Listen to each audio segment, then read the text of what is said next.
Bueno, pues el lunes del doctor Juan Ramón de la Fuente, profesor emérito de la UNAM, exdirector de la Universidad Nacional Autónoma de México, presidente del Consejo del Instituto Aspen Capítulo México, y propuesto por Andrés Manuel López Obrador, presidente electo, como futuro representante de México ante Naciones Unidas. Querido Juan Ramón, ¿cómo estás? Buenas tardes. Hola Joaquín, qué gusto saludarlos a ti, a tu audiencia. Buenas tardes, ¿cómo están? A todo dar, ¿y tú?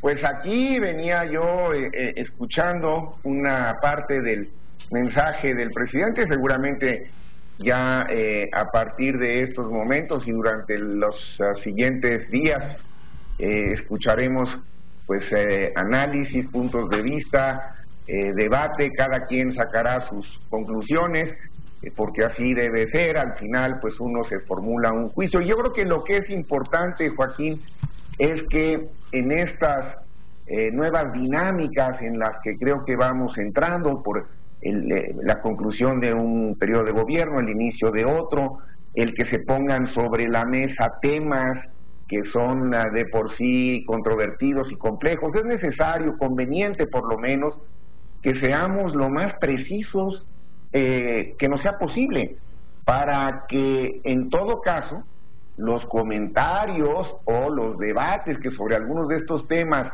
se lleven a cabo ayuden a clarificar a la opinión pública algunas ideas y no a confundirla más.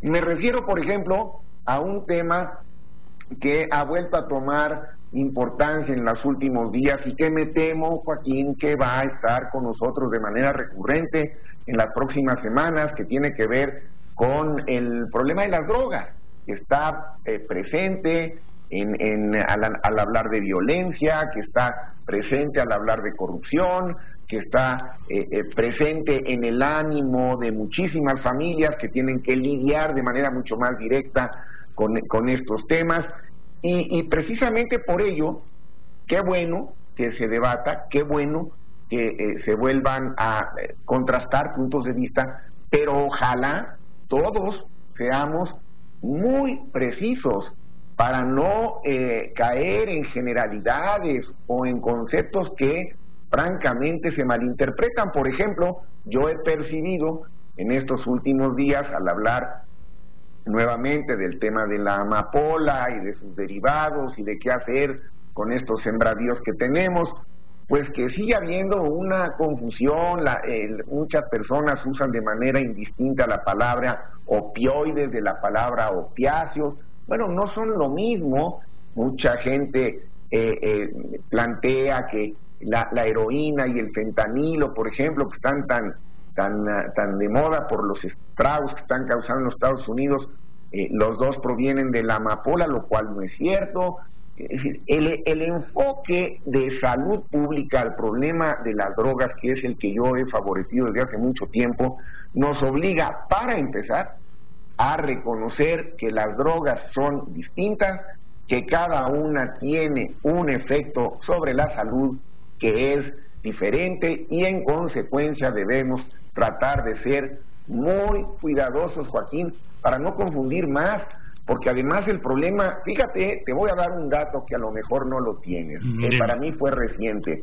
En el mercado negro del Internet, en el mundo, el Darknet, como se conoce, el 68% de las operaciones en ese mercado negro de Internet es con polvos que son drogas sintéticas. El 68%. No me digas. Se trafica por ahí mucho más que armas, que trata de personas, que pornografía infantil y una serie de cosas que son todas ellas muy lamentables.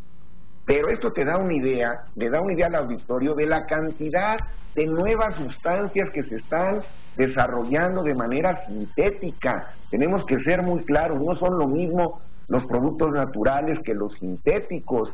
Además, cada vez hay más productos en el mercado clandestino que son mixtos. Estamos encontrando, los investigadores del Instituto Nacional de Psiquiatría, con quienes trabajamos muy cercanamente en estos temas, están encontrando en la frontera norte del lado mexicano drogas que combinan anfetaminas con heroína, por ejemplo.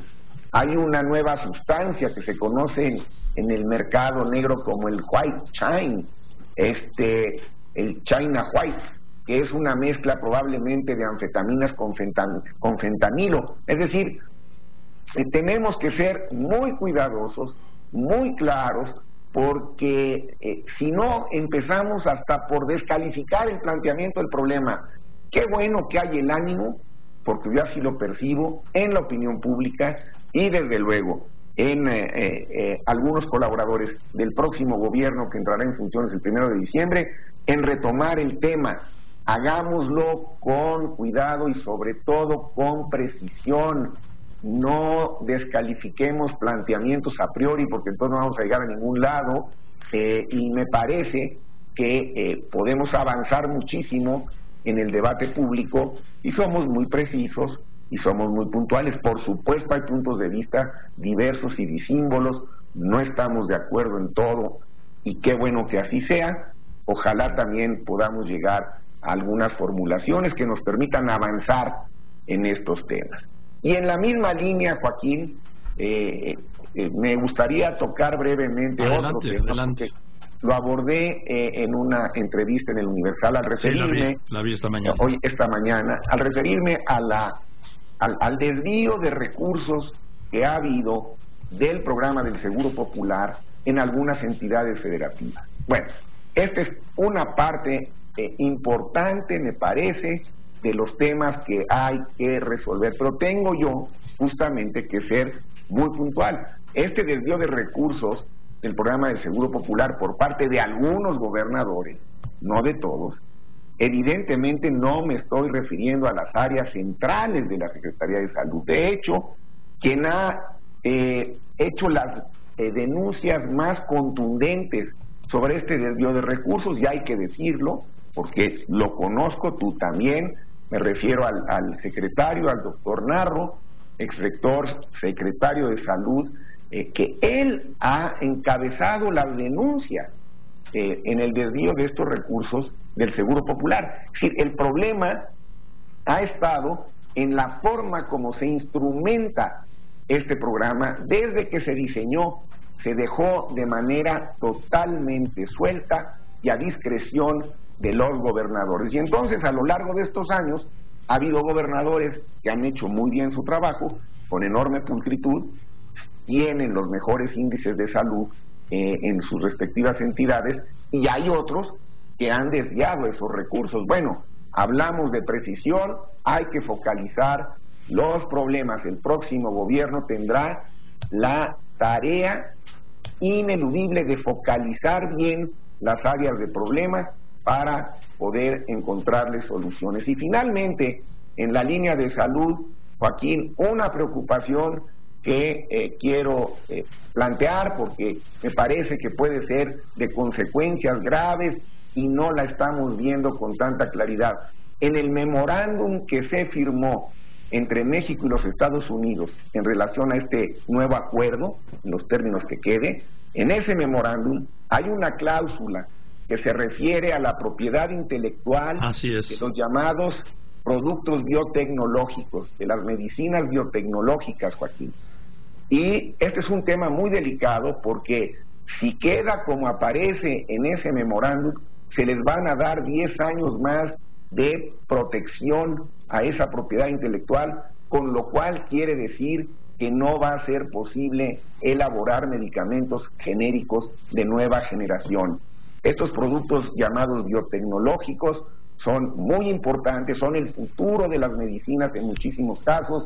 Productos biotecnológicos son buena parte de las vacunas. Producto biotecnológico fue en su momento la insulina para la diabetes.